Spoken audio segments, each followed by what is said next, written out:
What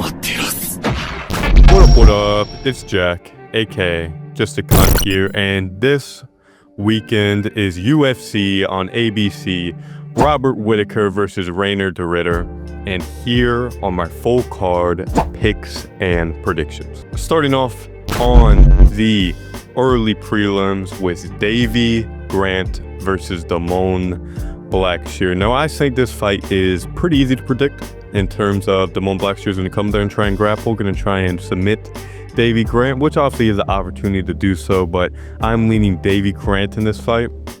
I know Davy Grant's only getting older. He's probably on the north end of 40. I wouldn't be too surprised. But Davy Grant, looking at Damon Blackshear's losses, being KO'd off 1 foot in like too close of range, making some technical mistakes. I think someone like Davy Grant, who very underrated in terms of just how much sud he has on his punches, in terms of the chin he has. He does make some mistakes and he can be one-dimensional, but I don't see Damon Blackshear taking advantage of that unless Damon is just that much more athletic, that much younger, able to get to Davy Grant, get him against the fence, take him down, kind of stall him there, and then eventually trying to find a submission or just position control and then win rounds based off that. But I'm actually going to go with Davy Grant. I'm going to go by a second round TKO. Moving up the card, Mohamed Yahya versus Steven again.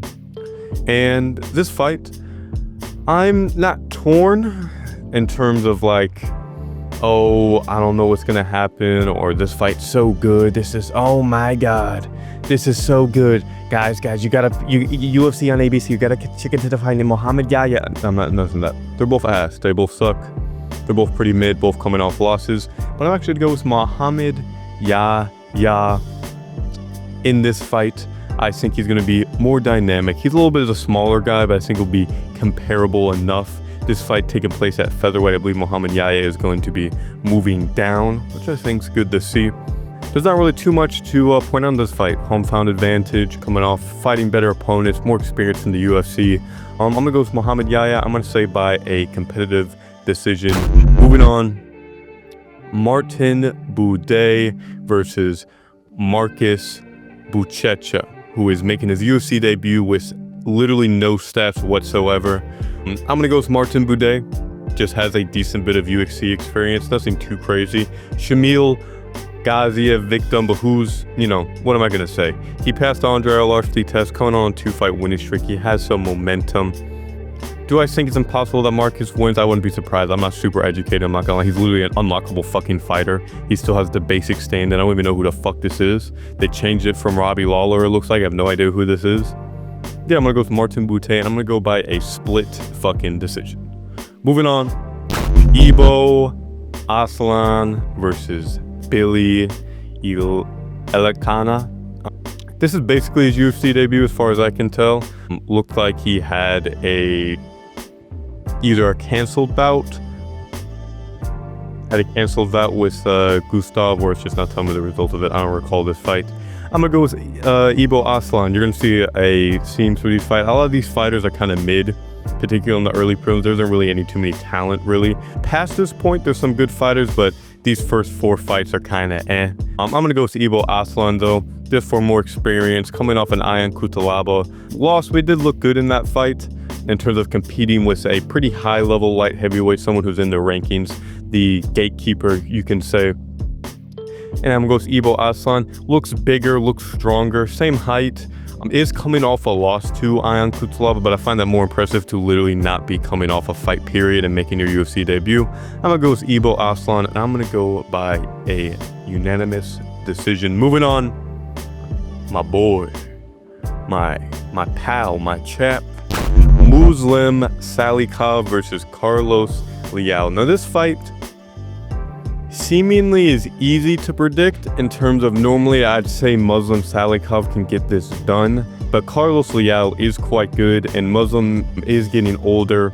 Salikov he's coming off wins in some impressive fights, coming off I'm pretty sure the KO, if I remember, over the one Asian guy, and beat Ponzinibbio as well in a close fight before that got knocked out by Randy Brown. But Carlos Leal is looking impressive, in my opinion. Did beat what's his name, Fakhretdinov, coming off a win over Morono. It's, you know, it was a layup fight. It was a gimme fight. I think this fight is interesting though, but due to the age, due to the physicality, due to the roid, due to the stacks this man Carlos Leal is on, I'm gonna go with Carlos Leal, and I'm gonna go actually by a TKO, but he is stiff. He's not super complicated on the feet, but he's still a good fighter. He did just beat up RIDDER even on steroids, so I'm gonna go with him, and I'm gonna go by a second or third round TKO. I'm gonna say catches him. I'm gonna say he catches Muslim Salikov. I'm not gonna be complicated. It's not gonna be too crazy. I'm just gonna say he catches him with the right hand. But Salikov does have a solid chance in this fight. Moving on, Amanda Reed. What they got y'all doing in? What they got y'all doing in here, man? Amanda Ribas, Tabitha Ritchie. Amanda Ribas used to be my UFC crush. You know, I'm sure y'all got a couple of those, y'all fucking fat fucks. I'm sure you guys got a couple of those. You know, currently right now it's Alexa Grasso. Amanda Ribas was my go-to, especially when she beat Paige Van Zandt on the Usman Jorge card.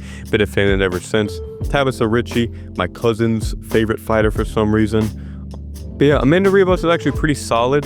She's similar almost to, like, funnily enough, almost like a Kyler Phillips, or she's a good striker and she has good jiu-jitsu. She was just open on the feet. She has a good amount of variety, moves around a lot, good kicks, just doesn't have any real pop on her punches, isn't really able to make things happen as much. And if she's getting hurt in the fight, she's just someone that can't really rally back. You know, the Macy Barber fight, the not Miranda Maverick, what's her name? The girl, the other Brazilian girl who she fought on the Conor McGregor, Dustin Poirier 3 card. Forgot her name, but she got knocked out there. And overall, just chinny at this weight. Now, Tabitha Ritchie, not really gonna do too much to change that narrative. I don't see Tabitha really doing anything too crazy. She's not really a finisher. Coming off a loss, barely beat Hill, Pennington, some decent, okay wins. Beating Robertson is actually pretty impressive. I don't think Ribas is really going to win with the grappling. I think she actually should be pretty able to get neutralized there. I don't think she's submitting Ritchie. On the feet, though, I can see Amanda just out-tit-for-tatting her, just doing a little bit to win. Ritchie kind of just gets stuck on the feet. If you use distance on her, she kind of frees up. So I'm actually going to go with Amanda Ribas by decision. I don't think Tabitha Ritchie's really going to be able to hurt her, and she's not going to really put on a crazy pace on her. So I'm actually going to go with Amanda Ribas by a decent enough decision. Maybe gets a takedown at the end. Yeah, I'm going to go with Amanda Ribas. Moving up to the headliner of the prelims, Nikita Krylov versus Bogdan Gustav. I don't know how to predict the Nikita Krylov fight. Fuck if I know, bro. On the one hand, he's going to war with Ryan Spann and wrapping up a triangle. Gets fucking flatlined out cold by Dominic Reyes.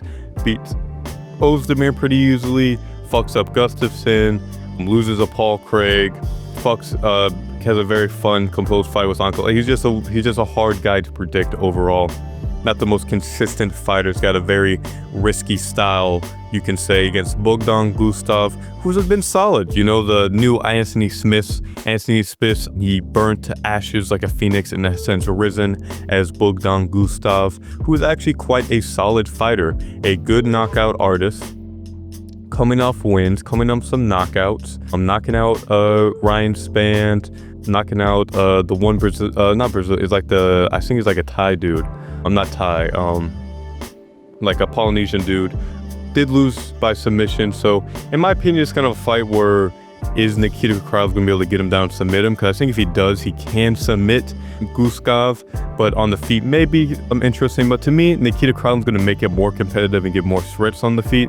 Assuming his chin's not completely shot, then Bogdan's gonna give him on the ground. So I'm gonna trust Nikita Krylov for some reason to fight somewhat smart and go for a takedown, try to submit, go for ground and pound. But I wouldn't be surprised if Gustav just literally knocked him out, because Nikita Krylov can be fucking retarded sometimes. But I'm gonna go with Nikita Krylov by submission in the second round in an actually pretty fun back and forth war. Moving on to the main card, we got Asu Alambayev versus Ramazan Temur. Jesus Christ, who the fuck? Bro, what are they feeding this dude in Uzbekistan, bro? Holy shit. Fucking hell, bro. God damn, this motherfucker looking big as shit for no reason. Wide as fuck. Asu Alambayev, pretty solid fighter. coming off a loss to Manel Cap, in a fight where he got eye poked to shit, but was still losing besides that. Did beat Nikolai, has some solid, it's 125. It's kind of one of those divisions where it's kind of hard to pinpoint, be like, oh, look, this fighter beat this high level fighter, and be like, oh, but he lost to this fighter that's lower, or you lost to this fighter beat. But flyweight, they like to trade fights a lot of times. Like, Pantoja will have a win over the entire division besides Askar Askarov, who Kai France has a win over. Or Moreno will beat Figueiredo, who beats Pantoja, but Pantoja beats Moreno. You know what I mean? I have kind of love these things. I'm actually going with Ramazan Temirirov, coming off a win over Charles Johnson, which is actually a good win. He was a very solid fighter. Beat my GOAT Glorious King, Joshua Van by early stoppage, but I'm gonna go with him. Asu Albayev. Well, yes, he did get eye poked in that fight. He was still getting overwhelmed by volume, and but it could be. This should be a fun fight. Should be a fun fight. Moving on. Well. We got fucking Stumpy already again. Shara Magomedov, still stuck in the fucking Middle East. Holy shit. Fighting Marc-Andre Barrial, who I still don't forgive for brutally flatlining Bruno Silva. This fight's actually pretty easy to predict, in my opinion.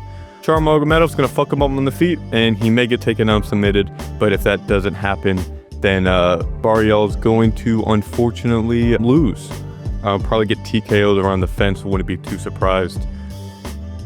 But yeah, Marc-Andre Barrial needs a submission here, and I don't think he can get it. He has good solid grappling, has some interesting,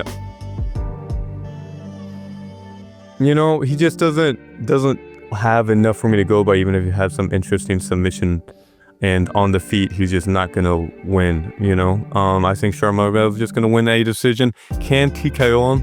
Shara doesn't hit super hard, but with how he fights, that karate steps in and out, I think he can hurt Marc-Andre, and I actually think he's going to TKO him. I'm going to say in the third round. Shara seems to start slow, look kind of sloppy in the first round, get some reads on his opponent, get his timing down, and then as the fight goes on, land better shots. And I think he's going to TKO him in the third round. Shara Magomedov by TKO. Moving on. Bryce Mitchell, Said Nurmagomedov.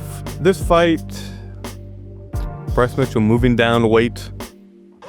I really don't like when fighters move down weight unless they're at like heavyweight and they're just having an extra bit of fat and they're cutting down, or if they're just smaller frame. Sometimes welterweight fighters can pull it off moving down to lightweight, but most of the time I don't really like it. Bryce Mitchell also isn't a small 145er. He's not super muscular, but he's 5'10". He's pretty big. And seeing him move down, especially when he's been rocked a lot in the last fights. Saeed's a solid striker, nothing too crazy, but he's very well-rounded in terms of having good grappling ability. Being mostly a striker, don't get me wrong, but you know. But it's interesting because Nurmagomedov can. Fuck, this is a weird fight to predict. I'm actually gonna go with Said Nurmagomedov. I think if this was at 145, or if I can trust that Bryce Mitchell was healthy, I think it could be interesting. Saeed's not a crazy power puncher. He's traded some wins and losses. He's not some incredible striker necessarily. If anything, Bryce Mitchell has shown better striking at times, but with the weight cut, with the momentum, I'm not to say that Saeed has crazy momentum coming off of the loss as well, but I'm going to predict Saeed, but Bryce Mitchell can win this. I think this fight's going to be a very competitive back and forth scrap where Bryce Mitchell is going to do well in the grappling, but Saeed is going to do enough to get back on the feet. And I think he's just going to look a little bit sharper, especially as the fight goes on, with Bryce Mitchell being a little bit more drained, a little bit more chinny, but I wouldn't be surprised if Bryce Mitchell won. But I'm going to go Said Nurmagomedov. I'm going to go by a split decision. Moving on.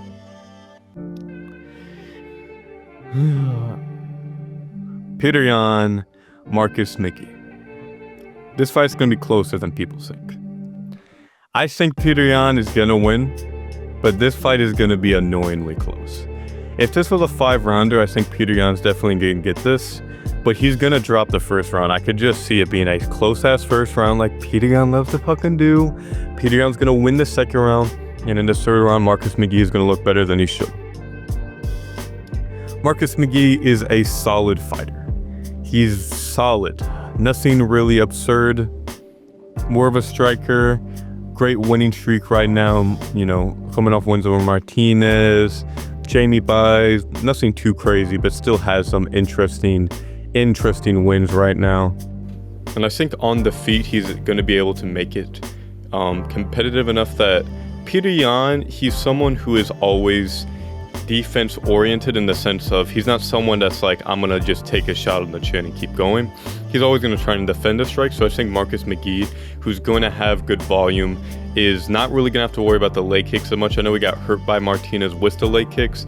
I don't see Peter Yan like hammering him as much as Martinez does. But I do think Peter Yan's going to be able to get to better exchanges. I think he's going to win this fight, but it's not going to be such an incredible performance. I think it's going to be Peter Yan 29-28 in a comfortable win, but fight where people are going to be like, bro, he took Marcus McGee to a competitive decision, bro. Peter Yan does not deserve a title shot, bro. Which, say what you want, but after this fight, he's pretty... I wouldn't mind him finding a Sean O'Malley next, but at the same time, I think Peter Yan definitely going to deserve the title shot the most after this. But it's interesting. Gotta see just kind of how the fight goes. I'm gonna go with Peter Yan by a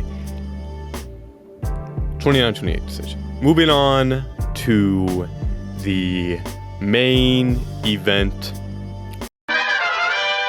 Robert Whittaker versus Reinier de Ridder. Now this fight is interesting.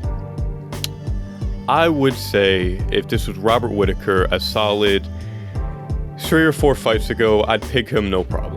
I think this is a matchup that is designed for him. A grappler that isn't an insane wrestler like Khamzat with sloppy striking, and someone who slows down as the fight goes on and can quit on himself at times, or isn't like has insane hard who isn't going to go 20. He's not like Dricus du Plessis. Now it's a little bit different. Reinier de Ridder has all the momentum in the world, coming off incredibly impressive wins, beating Bo Nickel, beating Kevin Holland, beating Gerald Meerschaert. I'm pretty sure he has those 3 wins, if I'm correct. Yeah, those 3, coming in 3 fights. This is going to be the 3rd fight on that streak. Robert Whittaker, but this is a jump up in competition. On one hand, you cannot make fun of Bo Nickel, call him a quitter, say he sucks, and then hype up Reinier de Ridder. You cannot do both. Bo Nickel is unproven, has shown holes in his game before, has never looked like a world beater. Even against Cody Brundage, he still didn't look like a fucking world beater there. Reinier de Ridder beat a bad opponent in Bo Nickel who does not a high level opponent. So I'm not going to rank Reinier de Ridder that high. Now he has a solid chance of winning this fight, don't get me wrong.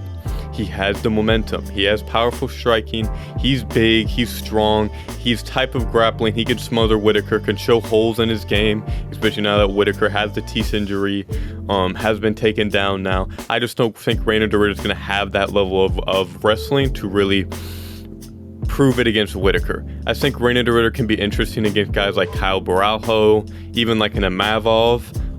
Maybe a Strickland as well, but Whittaker I still think is a difficult matchup for him. And I'm not just going to throw out all of Whittaker's history of being able to defend takedowns, stay on the feet, stay sharp, not play into Reinier de Ridder's game too much, and stay just technically well, and just ignore all that because he's coming off a submission loss to Khamzat Chimaev. It's Khamzat Chimaev. He literally dominated Usman in the exact same fucking way in the first round. I'm not going to take so much and be like Reinier de Ridder. He couldn't fucking dominate Gerald Meerschaert. Now, if this fight is sloppy in a fight where Reinier de Ridder can rock Whittaker and then get takedowns, I think it swings his way a lot. But I'm not just going to bet on that happening. I think Robert Whittaker's going to be able to keep this game smart. Reinier de Ridder's going to have to make this a dogfight. And I'm going to trust Whittaker to win this fight. I'm going to say, I believe if this is a 5-rounder, I definitely lean towards Whittaker. But I'm going to say Whittaker by decision in a fight that he's going to kind of be boring in the sense that Rainer's going to be coming forward, but Whittaker's just being able to land his 1-2, land a strike, stay on the back foot, defend the takedowns, maybe even mix in a takedown of his own at the end of rounds, and not do anything too crazy. Maybe gets rocked here and there, but I see Whittaker just being the smarter opponent, put him also a Max Holloway-esque performance where it's kind of boring, but maybe gets hurt here and there, but technically is superior. Gonna land that too. Reinier de Ridder was getting outboxed by Gerald Meerschaert. I think that Whittaker with a better gas tank, with better defense than Gerald fucking Meerschaert, is going to be able to land those same strikes back up. Going to be able to implement. I don't think the head kick's going to be as much there, but I think the oblique kicks, I think even going to the body shots are there. Reinier has such a big ass fucking torso. And Rinder's quit before. He's quit literally in one championship. He has someone that I don't expect to marauder super crazily against someone as sharp as Whittaker, where if he has an opponent coming at him who is sloppy, that's like the designed matchup for Whittaker, right?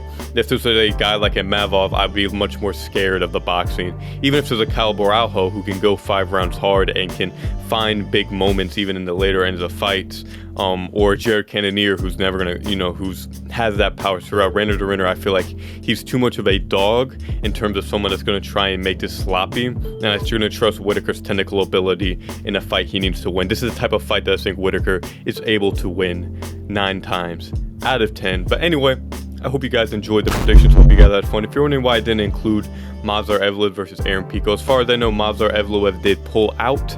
Now, if Movsar, he was on the card still, and then I've just heard bullshit about it.